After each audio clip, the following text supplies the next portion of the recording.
Good morning all of you. जैसा कि आप सभी जानते हैं, हमने इससे पहले 2 क्लास ली थी। जो फर्स्ट क्लास थी उसमें हमने अभी तक पार्टनरशिप का मीनिंग, पार्टनरशिप डेट, पार्टनरशिप की फीचर्स और इसके अलावा in the absence of partnership deed, profit and loss appropriation account, तो हमने ये सब अभी तक कर लिया था। ये हमारा चैप्टर फर्स्ट है। तो अभी हम एक नया टॉपिक करेंगे, interest on capital. Interest on capital हम कैसे निकालेंगे? जो पार्टनर है हमारे, उन पार्टनर्स की इंटरेस्ट ऑन कैपिटल होती क्या है। देखिए, जो पार्टनर्स हैं, पार्टनर्स अपने बिजनेस में कुछ ना कुछ कैपिटल लगाएंगे, कुछ ना कुछ अमाउंट इन्वेस्ट करेंगे और जो अमाउंट उनके द्वारा इन्वेस्ट किया जाएगा उस अमाउंट के ऊपर उनको कुछ ना कुछ इंटरेस्ट के रूप में भी मिलेगा फ्रॉम द बिजनेस। तो जो इंटरेस्ट के रूप में उनको ब्याज के रूप में मिलेगा उसको हम बोलते हैं उनकी कैपिटल के ऊपर दिया गया इंटरेस्ट। तो हम कैलकुलेट कैसे करेंगे, ये सब कंप्लीट हम इस क्वेश्चन में करेंगे। जैसे देखिए, A and B are partner in a firm. जो ए और बी दो पार्टनर हैं फर्म के अंदर, देयर कैपिटल एज ऑन 1 अप्रैल 2018। 1 अप्रैल 2018 को उनकी जो कैपिटल है वो कितनी है? 1 लाख एंड 2 लाख। यानी कि जो ए है उसकी कैपिटल 1 लाख है और जो बी है उसकी कैपिटल 2 लाख है। Respectively the share profit equally, यानी कि जो प्रॉफिट होगा वो उन दोनों के बीच में इक्वली बढ़ेगा। Interest on capital is allowed at the rate 10% per annum. यानी कि जो इंटरेस्ट ओन कैपिटल है, जो उनकी कैपिटल पे उनको इंटरेस्ट अलाउ किया जाएगा वो किया जाएगा 10% per annum, means complete year का, पूरे एक साल का। Compute interest on capital for both the partner. दोनों पार्टनर इनके ए और बी, दोनों पार्टनर को का जो इंटरेस्ट ऑन कैपिटल है वो हमें निकालना है, कंप्यूट करना है फॉर द ईयर एंडिंग 31 मार्च 2019। अब देखो, जो हमारा जो ईयर था वो स्टार्ट कब से हो रहा था? 1 अप्रैल 2018 से, और हमारी जो क्लोजिंग है वो कब से है? 31 मार्च 2019 से। तो 1 अप्रैल से लेकर 31 मार्च 2019 तक कितने महीने बनेंगे?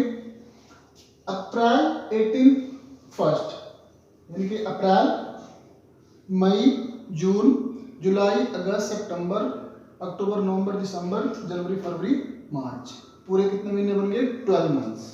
यानी कि जो इंटरेस्ट ऑन कैपिटल लगेगा वो 12 मंथ्स के लिए लगेगा। अब हम सबसे पहले निकालेंगे ए का इंटरेस्ट ऑन कैपिटल। ए की जो कैपिटल थी वो कितनी थी?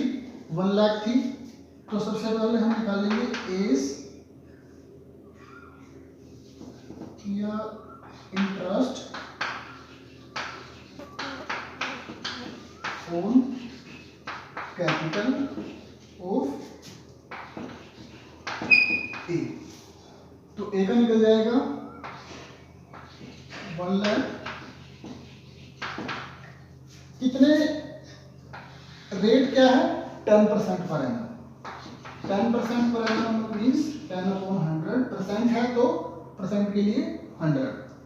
मल्टीप्लाई कितने मंथ्स का है? 12 मंथ्स का। तो 12 मंथ्स का है, 12 मंथ के लिए हमें निकालना है। तो ये हमेशा कट करने के बाद हो जाता है 1। तो इसको हम बेसिक ना भी लिखें क्योंकि हमें कितने महीने के लिए निकालना है? 12 मंथ के लिए। अगर हमें निकालना होता 2 मंथ के लिए तो फिर आता 2/12, क्योंकि कंप्लीट ईयर में से 2 मंथ का निकालना है तो 2/12 आएगा। 5 मंथ्स का निकालना तो 5/12 आएगा। 6 मंथ का निकालना तो 6/12। हमें कंप्लीट 12 का निकालना है तो हम डायरेक्ट 10% निकाल देंगे, या कैसे भी कर सकते हो। तो 12 मंथ के लिए 12/12, तो ये जाएगा 1, 10 से 10, 10 से 10। तो जो ए है, ए का इंटरेस्ट ऑन कैपिटल कितना बन गया? 10,000। कितना बन गया ये? 10,000। ऐसे ही हम बी का निकाल लेंगे। ये हमारा ए का निकल गया। अब हम निकाल लेंगे बी का। बी का कैसे निकलेगा? बी की जो कैपिटल थी वो थी 2 लाख।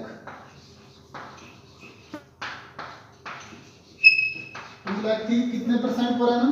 10% per annum. ये रहा 10% पर एनम निकालना है। कितने मंथ्स के लिए? 12 मंथ पर एनम है तो 12 मंथ के लिए निकलेगा पूरा। कहां से कब से कब तक? 1 अप्रैल से 31 मार्च 2019, यानी कि 18 से 19 पूरा कंप्लीट ईयर बन जाएगा। तो 12 आ गई, 12 काट के 1 आ गया, 10 से 1, 10 से 1, तो ये आ गया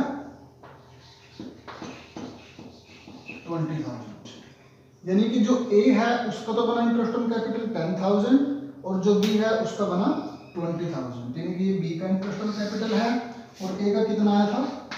ए का आया था इंटरेस्ट ऑन कैपिटल 10,000। यानी कि ए को उसकी पूंजी पे, जो ए ने इंटरेस्ट ऑन कैपिटल उनकी उसकी पूंजी पे मिलेगा 10,000 और बी को मिलेगा 20,000। तो इस प्रकार हम इंटरेस्ट ऑन कैपिटल को कैलकुलेट कर लेंगे। तो ये कंप्लीट टॉपिक है, इसको अच्छे से एक बार रिवाइज कीजिए। Thank you.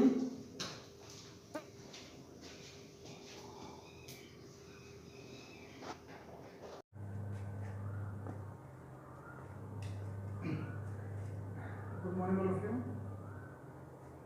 As you all know, we have some basic concept of accounts. जैसे कि आप सभी को पता है हम कुछ बेसिक कंसेप्ट कर चुके हैं अकाउंट्स के। इसमें हमने टॉपिक किया था अभी लास्ट वीडियो में इंटरेस्ट ऑन कैपिटल, यानी कि जो कैपिटल बिजनेस के अंदर पार्टनर के द्वारा इन्वेस्ट की जाएगी और उस कैपिटल के ऊपर उस पार्टनर को जो इंटरेस्ट मिलेगा, जो ब्याज मिलेगा, उसको वो बोलते थे इंटरेस्ट ऑन कैपिटल। अब हमारा जो नेक्स्ट टॉपिक है उसका मीनिंग क्या है? Interest on drawing. सबसे पहले देखो ड्रॉइंग होती क्या है। ड्रॉइंग इट मीन्स जो पार्टनर है और उस पार्टनर के द्वारा जब भी अपने पर्सनल यूज के लिए कोई अमाउंट निकाल लिया जाएगा, सपोज उसने अपने खुद के यूज के लिए, अपनी खुद की बाइक के लिए, कार के लिए, अपने बिजनेस से पैसे निकलवा लिए, पेट्रोल डलवाने के लिए निकलवा लिए, या घर के यूज के लिए निकलवा लिए, बिजनेस से निकालने हैं तो उसका पर्सनल यूज है। बिजनेस के यूज के लिए उसने नहीं निकाले तो जब भी कोई पार्टनर अपने पर्सनल यूज के लिए कोई अमाउंट निकालेगा तो उसको हम बोलते हैं ड्रॉइंग। अब जब उसने बिजनेस से अमाउंट निकाला तो उस ड्रॉइंग के ऊपर उसको इंटरेस्ट भी पे करना पड़ेगा। जब उसने बिजनेस में कैपिटल लगाई थी तो उस कैपिटल पे उसको इंटरेस्ट मिला था, तो अब उसने बिजनेस से अमाउंट निकाला है।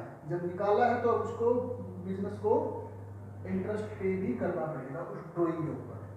तो इस ड्रॉइंग के ऊपर जो इंटरेस्ट पे किया जाएगा पार्टनर के द्वारा उसको हम बोलते हैं इंटरेस्ट ऑन ड्रॉइंग। अब देखो उसने ड्राइंग कब निकाली, हमें इसके बारे में अगर ना पता हो कि उसने वो ड्राइंग निकाली का, अगर पता होगा सपोज उसने जनवरी में निकाली तो इसका मतलब पूरे 12 मंथ हैं, फरवरी में निकाले तो 11 मंथ है, मार्च में निकाले तो कितने बचते हैं? 9 मंथ्स। तो अगर हमें पता होगा तो हम अकॉर्डिंग टू द मंथ लगाएंगे। अगर हमें इसके बारे में कुछ नहीं पता कि उसने वो ड्राइंग निकाली कब, तो उस कंडीशन में ये जाएगा हमेशा 6 मंथ्स के लिए, यानी कि उस कंडीशन में 6 मंथ्स के लिए जो ड्राइंग के ऊपर है इंटरेस्ट वो चार्ज होगा। फॉर एग्जांपल कोई पार्टनर है ए, इस पार्टनर ने 10,000 की ड्राइंग निकाली बिजनेस से, जो इसकी रेट है सपोज वो 10% दे रखी है, तो मान लेते हैं फॉर एग्जांपल हमें क्वेश्चन में मेंशन है कि जो रेट ऑफ इंटरेस्ट रहेगी ड्राइंग की वो रहेगी 10%। अब हमें ये नहीं पता वो हमने निकाली कब, किस डेट को निकाली, किस पर्टिकुलर पीरियड के दौरान किस डेट को निकाली गई, जनवरी में निकाली गई, फरवरी में निकाली गई, मार्च में निकाली गई, कब निकाली गई, 1 जनवरी को, 1 फरवरी को, 1 मार्च को, हमें कुछ नहीं पता। तो उस कंडीशन में हम हमेशा ये कितने मंथ्स के लिए लेंगे? 6 मंथ्स के लिए। ये हमेशा याद रखना है, ये 6 मंथ के लिए हमेशा लगेगा जब हमें इसका टाइम के बारे में नहीं पता होगा। बात समझ आई कुछ? जब हमें ड्राइंग के पीरियड के बारे में नहीं पता कि वो ड्राइंग हमने कब निकाली, तो वो हमेशा 6 मंथ के लिए लग जाएगा। तो 6 बाय में 12 कंप्लीट हमारे कितने मंथ्स होते हैं? 12 लगेगा कितने के लिए? 6 मंथ्स के लिए। तो कितना निकल जाएगा?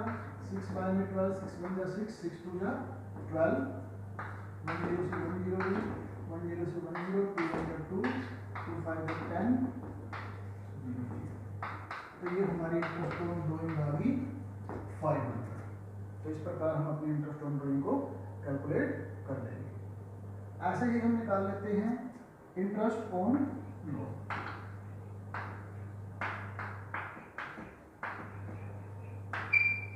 देखिए जो पार्टनर है, पार्टनर बिजनेस को लोन के रूप में अमाउंट पे करता है। लोन के रूप में कोई अमाउंट देगा हमारे बिजनेस को, तो उस लोन पे उस पार्टनर को इंटरेस्ट भी दिया जाएगा। पहले क्या था, पहले उसने कैपिटल इन्वेस्ट की थी तो उस कैपिटल पे उसको इंटरेस्ट मिला था। अब उसने लोन दिया है, ऋण दिया है बिजनेस को, तो जब ऋण देगा और इस ऋण के रिगार्डिंग हमें नहीं पता होगा एग्रीमेंट के अंदर कि उसको कितने % के बिहाफ पे लोन के ऊपर इंटरेस्ट मिलेगा। अगर मेंशन है, सपोज 5% मेंशन है कि उसको 5% के बिहाफ पे उसको उसके लोन पे इंटरेस्ट दिया जाएगा, तो 5% लगेगा। 6% दे रखा है तो 6% लगेगा, 8% दे रखा है तो 8% लगेगा। अगर हम इसके बारे में क्वेश्चन में कुछ भी ना मेंशन हो तो ये हमेशा लगेगा 6%। कितना लग जाएगा? 6%। कुछ बात समझ गई? अगर हम इसके बारे में इंटरेस्ट ऑन लोन, हमें नहीं पता कि इंटरेस्ट ऑन लोन के ऊपर कितने % से उसको इंटरेस्ट मिलेगा, हमें क्वेश्चन में कुछ भी मेंशन नहीं है, तो उस कंडीशन में हमेशा 6% मिलेगा। फॉर एग्जांपल 10,000 का उसने क्या दिया, बिजनेस को लोन दिया, 10,000 का लोन देता है वो। अब उस कितने % है? 6%। अगर 6% है तो 6% लग जाएगा, 5% है तो 5% लग जाएगा। अगर कुछ भी मेंशन नहीं है तो उस कंडीशन में हमेशा कितना लगेगा? 6%। कितना लग जाएगा? 6%। तो यानी कि यहाँ पे क्या है, ये मेन टॉपिक मेन यही है कि अगर हमें इंटरेस्ट ऑन लोन के बारे में नहीं पता कि वो कितने % से उस लोन पे इंटरेस्ट दिया जाएगा, हमें इसके बारे में कुछ नहीं पता क्वेश्चन में, तो उस कंडीशन में हमेशा वो 6% के